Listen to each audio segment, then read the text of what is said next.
Welcome to the Techmeme Ride Home for Friday, September 2nd, 2022. I'm Brian McCullough. Today, the iPhone install base has surpassed the Android install base in the US for the first time basically since Android began. Apple settled with a developer for the first time any of us can remember. Meta signs a VR chip deal with Qualcomm, the really good and really annoying bits of the new USB standard, and of course, the Weekend Longreads Suggestions. Here's what you missed today in the world of tech. Happy headlines for Apple going into its big week next week. According to Counterpoint, the iPhone active installed base overtook Android to gain more than 50% market share of the U.S. smartphone market in Q2, up from just 35% market share in 2019, making this the highest market share the iPhone has had in the smartphone market since 2007, quoting the Financial Times. The 50% landmark, the iPhone's highest share since it launched in 2007, was first passed in the quarter ending in June, according to data from Counterpoint Research. Some 150 devices using Google's Android operating system, led by Samsung and Lenovo, accounted for the rest. Operating systems are like religions, never significant changes, but over the past 4 years, the flow has consistently been Android to iOS, said Counterpoint's research director Jeff Fieldhack. This is a big milestone that we could see replicated in other affluent countries across the globe, end quote. The numbers are based on smartphones in use, known as the active installed base, what Apple finance chief Luca Maestri dubbed the engine for our company in a July earnings call. This is a wider and more meaningful category than new phone shipments, which fluctuate from quarter to quarter and have already demonstrated Apple's newfound strength. The active installed base takes into account the millions of people bought into Apple's ecosystem through the used phone market, as well as those who use iPhones purchased years ago. Ben Wood, analyst at CCS Insights, said, "It's not that we're seeing a big year where Apple grows its market share 10 or 15%, but there's this slow burn where they quietly just grab more share every year," end quote. Android-powered smartphones first went on sale in 2008, a year after the iPhone debuted, and overtook the iOS installed base in 2010, according to NPD Group. In the 3 previous years, Apple never had anything near 50% market share, as sales were dominated by Nokia, Motorola, Windows, and BlackBerry, end quote.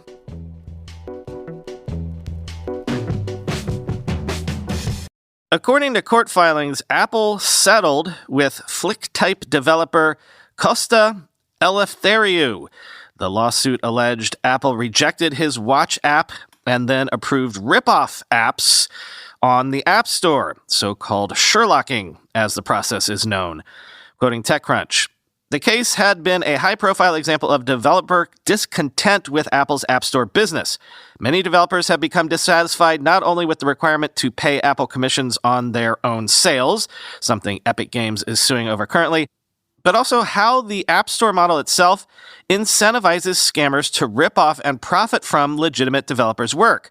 But few take these matters to court, as Eleftheriou has done. His complaint alleged that not only had Apple rejected his Flick-type Apple Watch keyboard app from the App Store, it then approved competitor keyboard apps and others that used an integrated version of Flick-type keyboard to publish to the App Store. This seemingly contradicted Apple's claim that the Flick-type keyboard offered a, quote, poor user experience, given that Apple's own app review team was greenlighting the same technology when integrated into other apps like Nano for Reddit, Chirp for Twitter, Watch Chat for WhatsApp, and Lens for Instagram. In addition, when the keyboard app was allowed to re-enter the App Store, its early success made it a target for App Store scammers who launched less usable competitors, boosted by fake ratings and reviews. As a result, Flick-type's own revenue dropped from $130,000 in its first month to just $20,000 as consumers went for the better-rated alternatives, the developer said. Following the filing of the case last year, the two parties participated in court calls with a judge, the court docket shows, including as recently as this spring. A request for dismissal of the lawsuit was subsequently filed on July 21st, 2022, after Apple and Eleftheriou's business came to an agreement. Eleftheriou was unable to comment on the terms of the settlement. Apple was not immediately able to comment on the dismissal either. However, it's hard to imagine the developer would have agreed to dismiss this case if terms were not at least somewhat agreeable, given his ongoing criticism of Apple's App Store business and the hardships developers face, end quote. Quoting Michael Love on Twitter, congratulations to Eleftheriou, but also The fact that Apple settled this, in spite of the hundreds of other lawsuits it's likely to invite, suggests that their lawyers are not upbeat about their prospects at trial, end quote.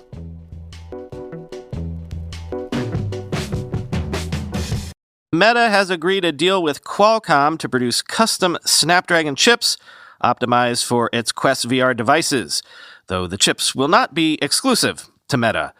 Quoting Reuters, engineering and product teams of both companies will work together to produce the chips powered by Qualcomm's Snapdragon platforms, they said in a statement. The agreement shows the dependency of Meta, known as Facebook until last year, on Qualcomm's technology even as it tries to develop custom silicon of its own for its virtual, augmented, and mixed reality devices. Unlike mobile phones, building VR brings novel multidimensional challenges in spatial computing, cost, and form factor, Meta chief executive Mark Zuckerberg said in a video message.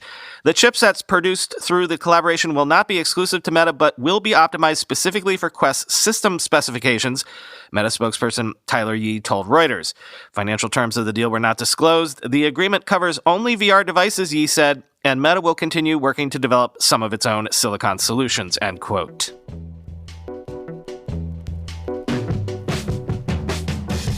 The USB Promoter Group says USB 4 version 2.0 will offer speeds up to 80 Gbps, even if you're using existing 40 Gbps USB-C passive cables, although there are new 80 Gbps USB-C active cables. Quoting The Verge, the actual technical specification from the USB Implementers Forum, which is in charge of the standard itself, hasn't been released yet, but the details coming out today are a little stunning. The Promoter Group writes in a press release that USB 4 version 2.0 cables will use the USB-C connector, which is to be expected, but the real bombshell is this line, quote, key characteristics of the updated USB 4 solution include up to 80 Gbps operation based on a new physical layer architecture using existing 40 Gbps USB Type-C passive cables and newly defined 80 Gbps USB Type-C active cables. Joe Balich, a spokesperson for the USB-IF, confirmed that if I were to go out and buy a USB 4 cable right now that was rated for 40 Gbps, it would be able to do twice those speeds in the future. That is, frankly, extremely impressive. USB has always been good about backward compatibility, and USB 4 version 2 is no exception, but being able to use the same cable and still reap the flagship benefit of the new spec is another level. Balich didn't explain how that was technically possible, but said that, quote, this benefit was made a requirement when the new specification was developed, and the specifics as to how 80 Gbps signaling is accomplished will be disclosed once the final specification is released, end quote. That'll apparently be before the USB Dev Days developer events scheduled to happen on November 1st and 2nd in Seattle and November 15th and 16th in Seoul, end quote. Sounds great, right?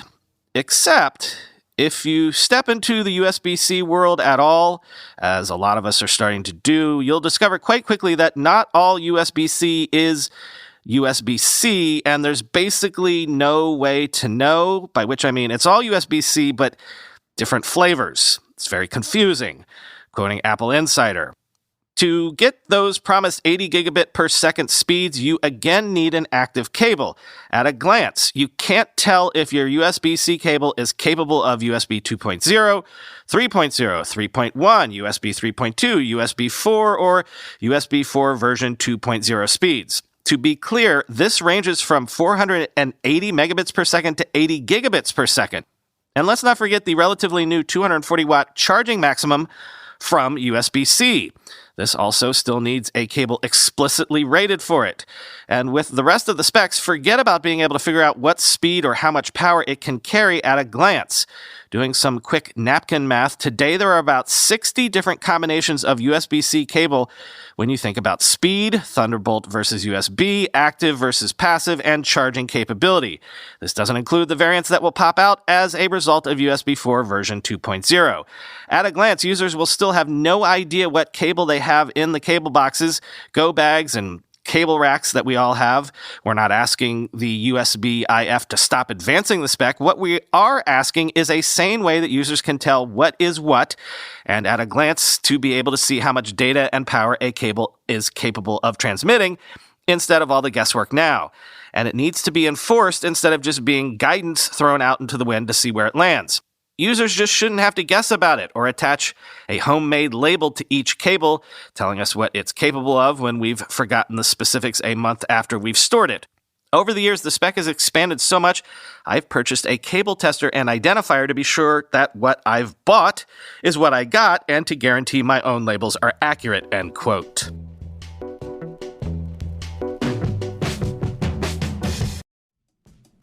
In the modern workplace, employees log in and out of countless websites, services, and apps every day. How many of your coworkers use password 123 for every system? How many teams share credentials on a spreadsheet or via email? According to the Verizon Data Breach Investigation Report, 81% of corporate data breaches are due to weak or stolen passwords. Keeper Security's enterprise password management platform enforces strong passwords and makes it easy for teams to securely share credentials. Keeper locks down login details, infrastructure, credentials, confidential documents, and more in a patented zero-knowledge vault. Plus, it takes less than an hour to deploy. Sign up for a Keeper free trial for your organization today and get a free 3-year personal plan. Get started by visiting keepersecurity.com/techmeme. That's keepersecurity.com/techmeme.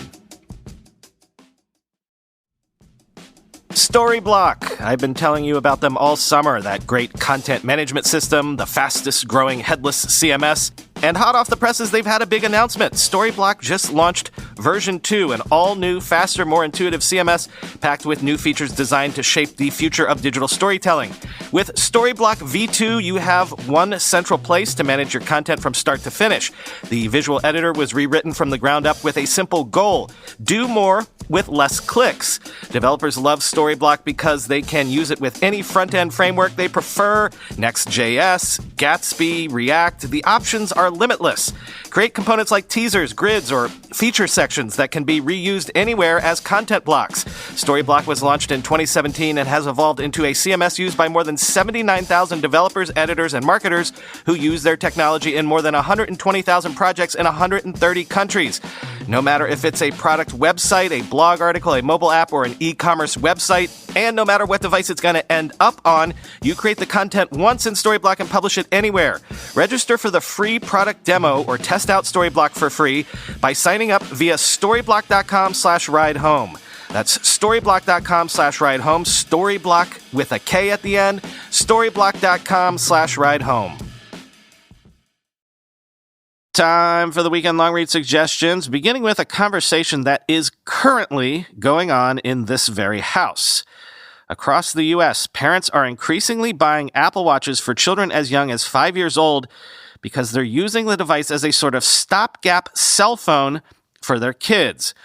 Quote, with the watch's cellular abilities, parents can use it to reach and track their children, while the miniature screens mitigate issues like internet addiction. Children and teenagers appear to have become a disproportionately large market for smartwatches as a whole. In a 2020 survey of American teenagers by the investment bank Piper Sandler, 31% said they owned a smartwatch. That same year, 21% of adults in the United States said they owned one, according to the Pew Research Center, end quote. Next, friend of the show, Noah Smith, has a lengthy interview up with Ethereum creator Vitalik Buterin. Talks a lot about the merge and other good stuff. Here's just a random quote from the interview. I think crypto does have deep moral narratives, and they were very central to the ecosystem in the 2009 to 2014 era, back when people had no idea whether or not crypto as a sector would even survive. The average crypto person had pretty much no offline crypto social circle, and even legal issues were still uncertain. The conception of crypto as a continuation of a grand cyber libertarian movement and a spiritual successor or sibling of PGP, BitTorrent, Tor, Assange, Snowden, etc. was very strong, and these strong ideals served as the ideological and moral glue that allowed people to make big sacrifices and risks for the space. More recently, the industry has matured, and with that maturity came some degree of dilution. This dilution is good for the mainstream adoption, and indeed, the newer blockchain projects are often intentionally downplaying the weirdness with the goal of targeting mass adoption. NFTs are broadening the appeal of crypto to groups even further from its original user base, end quote. Then Andy Bio delved into the 2.3 billion images used to train Stable Diffusion's image generator, which I told you about yesterday and which I've been using all night. And he found that around 47% of the images used to train the system came from just 100 domains. The largest number, in fact, or 8.5%, came from Pinterest alone. Then, listener of the show, Narit Weiss-Blatt has a history that is right up my alley, the rise of tech blogs in the mid-2000s. Daring Fireball, Scobalizer, Scripting News, Mashable, TechCrunch, ReadWrite, GigaOM, quote, several of my interviewees describe the importance of tech blogs for startups, especially TechCrunch. The PR professional Brett Weiner, for example, said, coming out of the dot-com bust, TechCrunch was a seminal publication. We had a lot of good and bad battles with it during those early years. It was very important for startup clients to have a TechCrunch story, specifically since that is how they raised funding. As a result, TechCrunch had a lot of power, end quote. Indeed, I was there, can confirm. There was a period of about 3 years there where TechCrunch basically ran the valley, not in any sort of making the rules sense, but as a, if it's not happening on TechCrunch, it's not happening at all sense. The days when Mike Arrington's house was the headquarters of the Valley's Renaissance, and not just because he let certain folks connected to this show sleep on his couch from time to time. Then real quick, BuzzFeed has a look at the music artists making a mint by creating poop-themed songs so that 4-year-olds can ask Alexa to play, you heard me, poop songs. Quote, we did a big songwriting session with these 3 kids, Helpish said. I said, give me 5 syllables to start, and the little 4-year-old girl screamed, poopy stupid butt. And the next 10 minutes were me writing down everything the kids were yelling at me that Poopy Stupid Butt was doing. He added the song to Amazon Music, along with a bunch of other songs co-written by kids from the school. In 2019, Muir needed to pay some medical bills, and the couple was strapped. Helpish did the digital version of checking the couch cushions. He looked at his statement on Amazon Music, something he rarely did since it was only ever a few dollars, and to his shock, his account had several $100s in it, all from the plays of Poopy Stupid Butt, end quote. My kids are aging out of this, but again, based on previous experience as a parent, can confirm. If you had asked Max 2 years ago what his platonic ideal of a song would be, Poopy Stupid Butt would basically get you most of the way there. And finally, just one review of the new Lord of the Rings show on Amazon. I picked The Verge because they do good reviews of basically everything, but I sampled the new show last night after we did our Twitter space, and I loved it. Definitely at the top of my weekend to-do list. Yes, I need to catch up on House of the Dragon 2 just to stay in the conversation, but I don't know, y'all. When Game of Thrones came out, I had already read the extant books years before, so I was invested. I was all in. But my favorite storylines were always the Starks, and especially the White Walkers. I usually breeze through all of the Targaryen stuff because I didn't care about it as much. So not only is this new show all Targaryen stuff, you know how I have a low tolerance for torture stuff. I just don't know that they can get me invested in new characters when I know going in that they're all just going to die bloody, horrible deaths. I've been down that road once before, don't know if I can do it again. But the Rings of Power, it was just the most gorgeous thing I've seen on screen since at least that most recent Dune movie. And look, a young Galadriel on essentially a vigilante mission? Sign me up.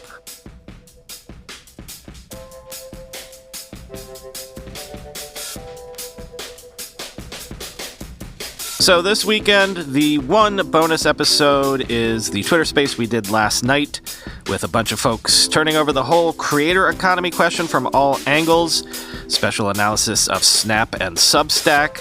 Come for that. Stay for more conversations about Stable Diffusion between Chris and I at the end.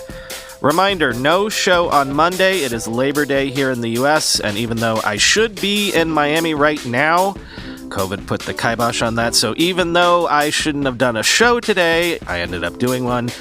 I'm still taking Monday off. So the next time I talk to you, it will be Tuesday. See you then.